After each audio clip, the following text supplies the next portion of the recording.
All right, guys. So in 2025, we've had a lot of robberies, and now I think it's time we discuss the judging in the UFC and how it has to be changed.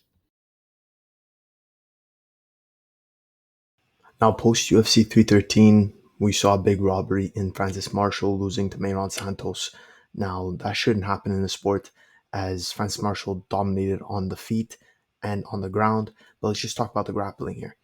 Now, Mayron Santos, every time he tried to get up from one of Francis Marshall's takedowns, or Francis Marshall was just controlling him on the ground, Francis Marshall would follow the scramble and take him back down. Now, I don't understand how that's not effective grappling, especially when Francis was never just looking to hold him. He was looking to do something with it, which is what I consider effective grappling. Holding and stalling, we all know that. But Mayron Santos didn't even look like he could have done anything to Francis Marshall in this fight. And I don't know how the judges used the scoring criteria to give a win to Mayron Santos. Now, taking a look at Petr Yan versus Sean O'Malley, Petr Yan dominated this fight.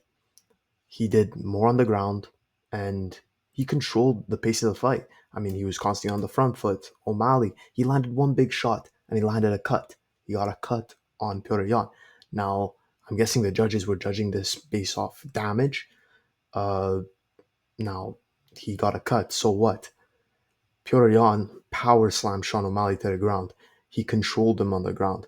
He was trying to get something at least going on the ground. And then even upstairs when they were standing, Petr Yan landed big shots too. Why aren't they talking about that? I remember after the fight, all over my TikTok was just Petr Yan's massive setup to a big shot on Sean O'Malley. So now comparing this fight to maybe Mario Bautista versus Jose Aldo. Now, so we see in the Petr Yan versus Sean O'Malley fight, they used a damage-based system. In this fight, I don't think it was damage-based system. Jose Aldo outclassed Mario Bautista on the feet, where Mario Bautista just shot for takedowns on Jose Aldo, never landing one, and just held him against the fence. And Mario Bautista gets awarded the decision. Now, believe me, I believe Ankalaev won this fight fairly decisively, but not 49-46. Sal D'Amato gave the last round to Ankalaev. Now, I don't have a problem with what Ankalaev did in the whole fight. I mean, you know, he had to do what he had to do to win. But in the last round, Pereira did do more damage. And if we're talking about the damage criteria, then he did more. There was no effective wrestling in this fight. Maybe you could say he held him against the fence, he threw a bit of shots, but he didn't throw enough. He didn't do damage to Alex Pereira in this round at all. It was more of just stalling, and I'm surprised the ref didn't just break it up constantly. When you see it repetitively, you should be taxed points, especially if it's in a 5-round fight for a championship and it's happening constantly. The fighters have to fight. They have to look for something. Ankalaev, once he went for the takedown and missed, he would just hold. He wouldn't proceed to go for another takedown, another transition. And especially with his background, I was surprised he didn't try that. Now, I don't like that the 5th round went to Ankalaev on Sal D'Amato's card. Alex Pereira, he utilized the jab in the last round for once in this fight. And he did land a big head kick, which did do damage on Ankalaev. Now, I recall Ankalaev did land a good shot in the start of the round, but it didn't really do anything. And Alex Pereira, he won this round. He won this round. He outstruck him. If we're talking on the feet, Ankalaev did land more strikes, but it was only because of the clinch. He threw a little bit of shots, but they were petty shots. They didn't do nothing. Now, Ankalaev won 48-47, just not 49-46. Sal D'Amato, he's an example of the horrible judging in the UFC. And really, the UFC has to be put in review on their commissions and at least develop an MMA system and not judge by the boxing criteria. And just to clarify for in the comments, I said Ankalaev didn't do more damage than Pereira in the last round. Ankalaev did more damage overall in the whole fight, yes. Just in the last round, Pereira did more. Now, this brings up the question, are we using a damage-based system or hold the guy and win? Now, for hold the guy and win, I think Firas Zahabi has one of the best takes on this.